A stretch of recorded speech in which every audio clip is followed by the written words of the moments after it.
एक बिहारी 100 बीमारी। एक बिहारी 100 बीमारी, बीमारी चाहिए बांग्ला के बीमार मुक्त कर। जहां जाते हैं वहीं जाहिलियत फैलाते हैं। बिहार के लोगों में कोई सिविक सेंस नहीं होती, ये जाहिल होते हैं, गंदे रहते हैं और हर जगह बस गरीबों वाले जॉब्स करते हैं।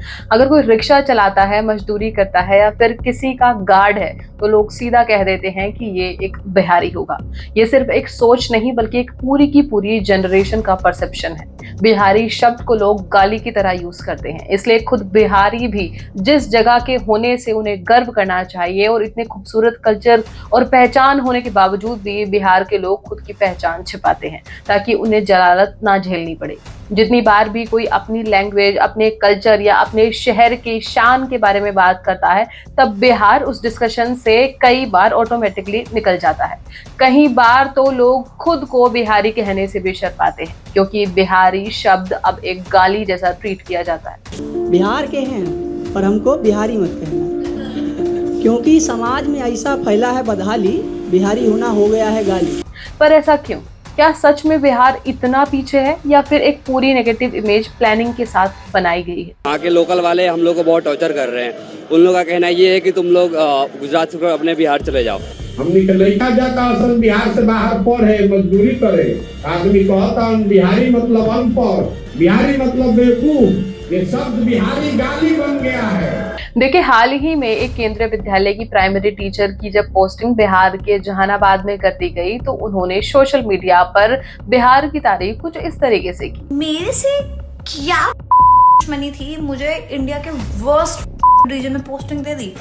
I am not kidding. The situation of Bihar is actually up. It is not even hyped up. It is up. And me being here, I can see it every day. The ground reality is Bihar is just up. People have no civic sense. India developing country मुझे लगता है बस इसलिए है because Bihar है उसके अंदर. The day we remove Bihar from India, it will be developed. मोहतरमा ने बिहार को, बिहार के लोगों को तो ये तो कहा ही कि इनमें कोई सिविक सेंस नहीं होती, बल्कि ये तक कह दिया कि बिहार को जिस दिन भारत से निकाल दिया जाएगा, भारत अपने आप एक डेवलप्ड यानी कि एक विकसित देश बन जाएगा। और क्योंकि बिहार अभी भारत में शामिल है, इसलिए भारत अभी भी डेवलपिंग कंट्री है।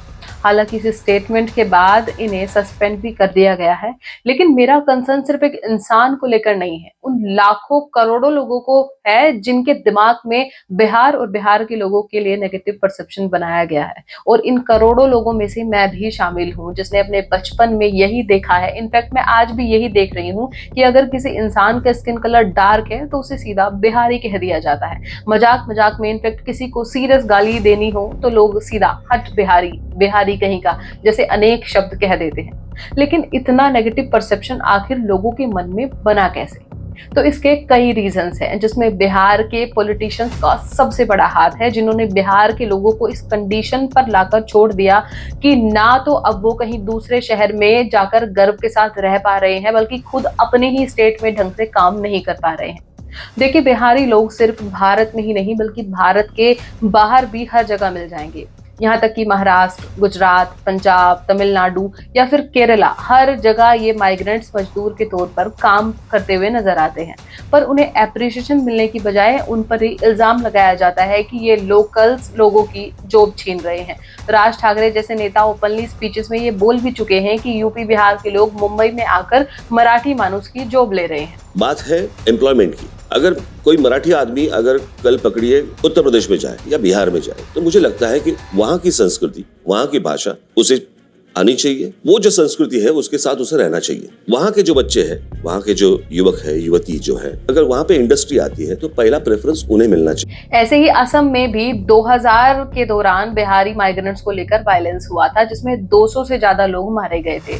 केरला और तमिलनाडु में भी बिहारी वर्कर्स के साथ बदतमीजी और वायलेंस की रिपोर्ट्स आती ही रहती। यहाँ तक कि गोवा के मुख्यमंत्री प्रमोद सावंत ने तो यहाँ तक कह दिया था कि गोवा में 90% क्राइम्स माइग्रेंट्स मोस्टली बिहार से आए लोग करते हैं। और तो और एक पूरा विकिपीडिया पेज है जिनमें एंटी बिहारी सेंटिमेंट्स का जिक्र किया गया है, जो दिखाता है कि ये सिर्फ एक स्टीरियोटाइप नहीं बल्कि सिस्टमैटिक बायस है। अब आप सोचिए, ये वही बिहार है जो कभी इंडिया का सबसे पावरफुल और डेवलप्ड रीजन माना जाता था। नालंदा और विक्रमशिला जैसी यूनिवर्सिटीज यहाँ थी जो दुनिया भर में एजुकेशन का सेंटर थी। ये उस वक्त की हार्वर्ड और ऑक्सफोर्ड यूनिवर्सिटी थी। जहां विदेशों से लोग पढ़ने आते थे। मगध, जो कभी एंशिएंट इंडिया का सबसे स्ट्रॉन्ग एम्पायर माना जाता था, वहीं बिहार आज सिर्फ मजदूरी और बेरोजगारी के नाम से जाना जाता है।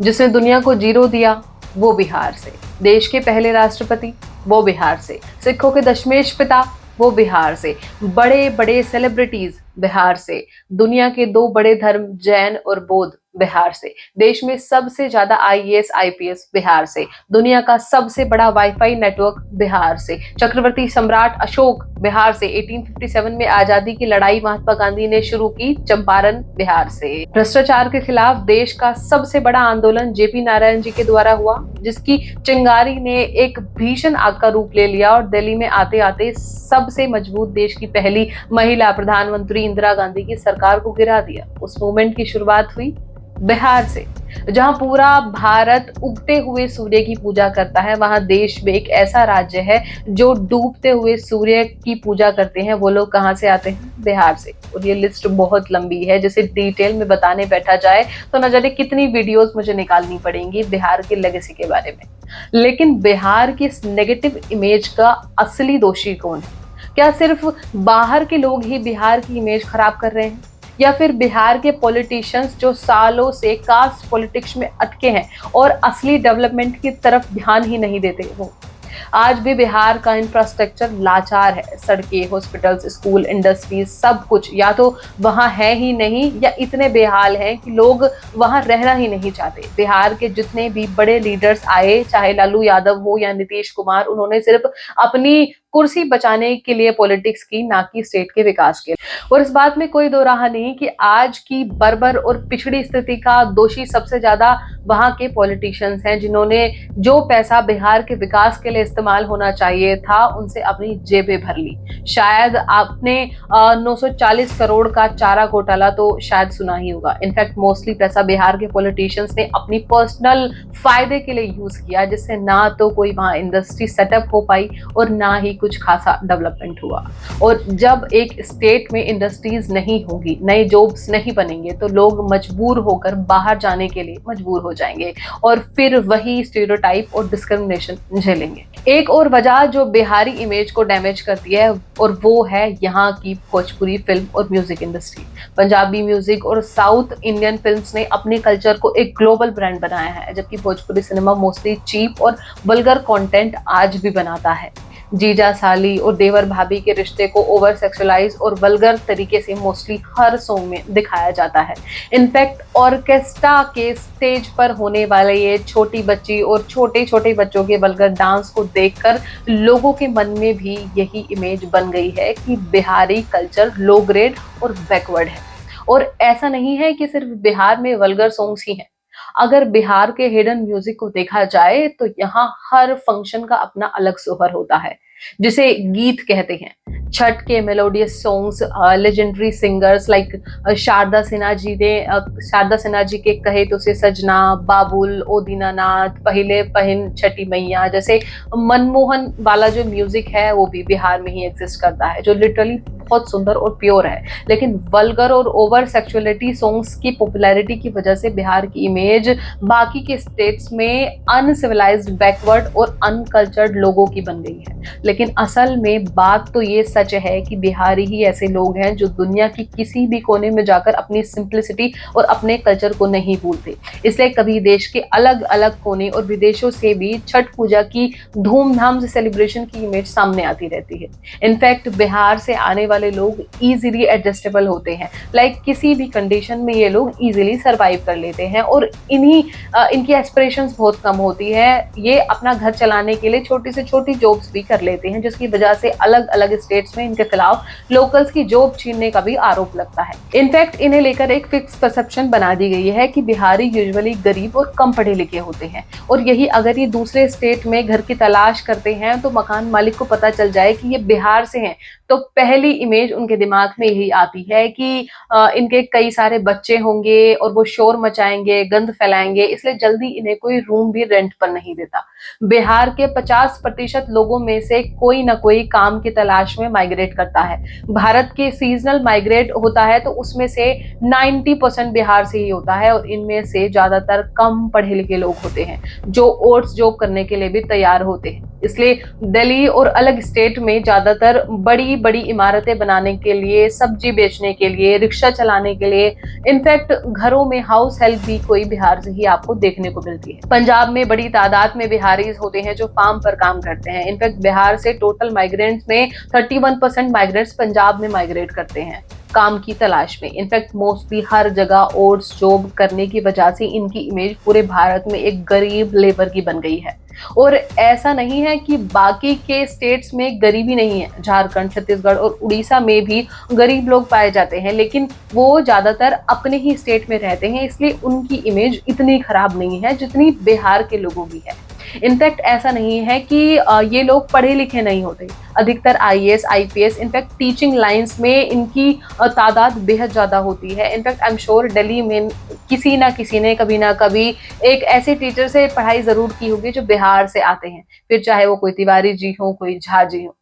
वहीं ये बात भी सच है कि अलग अलग स्टेट्स की उनके किसी फेमस चीजों की वजह से बाकी लोगों में परसेप्शन बन चुकी है। जैसे कि अगर बिजनेसमैन की बात करें तो गुजरात, महाराष्ट्र के लोगों की बात करते हैं क्योंकि वहां की भी एक ऐसी इमेज बन गई है। लेकिन बिहार की बात करें तो सीधा वो आदमी की छवि सामने आती है जो चिलचिलाती हुई धूप में ईंट पत्थर ढोकर अपने लोगों के लिए काम कर रहा होता है और गुटके खाकर कहीं भी थूक देता है, या ऑर्केस्ट्रा में गमछा ओढ़कर वल्गर लड़कियों के साथ स्टेज पर डांस करते हुए नजर आते हैं।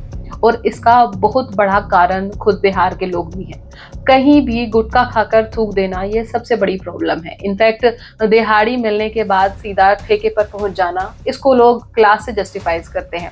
लेकिन मेन प्रॉब्लम ये भी है कि उन्हें पढ़ाया ही नहीं गया, बताया ही नहीं गया कि कैसे रहा जाता है, और ना तो उनके गांव में कोई स्कूल था और ना ही एक अच्छा एजुकेशन सिस्टम। ऊपर से पूरे दिन जब हम अपने एसी कमरे में बैठकर बिहारीज को जज कर रहे होते हैं तो यही लोग चिलचिलाती धूप में हमारे लिए ये बड़ी बड़ी इमारतें बना रहे होते हैं। तो शायद रात में थक हार कर इन्हें शरीर का कष्ट भूलने के लिए नहाने से भी ज्यादा शराब अच्छी लगती हो। लेकिन मैं इसे जस्टिफाई नहीं कर रही हूँ, बट अगर देखा जाए तो बिहार के लोग खुद ही खुद की पहचान छिपाते हैं ताकि उन्हें जलालत ना झेलनी पड़े। और गर्जे कोई समस्या है तो इसका निवारण नहीं है, तुम्हें हो बस, इसका कोई दूजा कारण नहीं है। क्योंकि तुम ही हर बार इंसानियत को क्षेत्रीयता के तराजू में तोलते हो। मॉम डैड बिहार से थे, आई एम फ्रॉम दिल्ली बोलते हो। लेकिन ये पूरा नैरेटिव बदलने की जरूरत है। बिहार सिर्फ मजदूरी का प्रतीक नहीं बल्कि बिहार का इतिहास, एक संस्कृति है जो कभी भारत का ज्ञान का केंद्र था। अगर बिहार के लोग अपने पॉलिटिशियन से सवाल पूछना शुरू करें, डेवलपमेंट और इंडस्ट्री की डिमांड करें और कास्ट बेस्ड पॉलिटिक्स से अपना दिमाग हटाएं तो आज भी ये स्टेट बदल सकता है। जब तक हम ही इस परसेप्शन को तोड़ने की कोशिश नहीं करेंगे तब तक बिहारी एक गाली की तरह ही यूज होता रहेगा।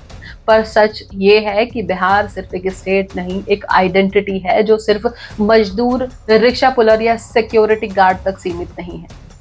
अब वक्त है इस स्टीरियोटाइप को तोड़ने का और सभी बिहारी को एज अ बिहारी होने पर गर्व करने का, क्योंकि इतिहास गवाह है कि जो इंसान अपने कल्चर, अपनी आइडेंटिटी पर गर्व नहीं करता वो भविष्य में एक दबा हुआ इतिहास बनकर रह जाता है। और ये सब बताते हुए मुझे जितना बुरा लग रहा है क्योंकि मैंने खुद अपने आसपास लोगों को देखा है कि कैसे उन्हें जलालत झेलनी पड़ती है। बिहार के लोगों को मैंने खुद देखा है। मेरे खुद पर्सनली बहुत सारे फ्रेंड्स हैं जो बिहार से हैं और एज अ पर्सन वो बहुत ज्यादा अच्छे, भरोसेमंद और हार्ड वर्किंग पर्सनैलिटीज हैं जो मुझे बहुत इंस्पायर करते हैं। इसलिए उनके लिए पर्सनली मुझे बहुत बुरा लगता है। ये सब देखकर हमें एज अ नई जनरेशन ये स्टीरियोटाइप तोड़ने की जरूरत है ताकि कोई भी इंसान जो बिहार से है वो शर्मिंदा ना हो। अगर आपके पास भी कोई मजाक में ही सही बिहारी को as a slang, as a गाली इस्तेमाल करे तो उन्हें हमें रोकना होगा। बाकी आप क्या सोचते हैं इस बारे में मुझे कमेंट करके जरूर बताइएगा। इनफैक्ट केंद्रीय विद्यालय की इन टीचर के बारे में भी आप कुछ टिप्पणी करना चाहेंगे तो प्लीज कमेंट सेक्शन में जरूर कीजिएगा। नाउ अभी के लिए विदा लेती हूँ, फिर मिलती हूँ एक नेक्स्ट वीडियो में। Till then bye bye.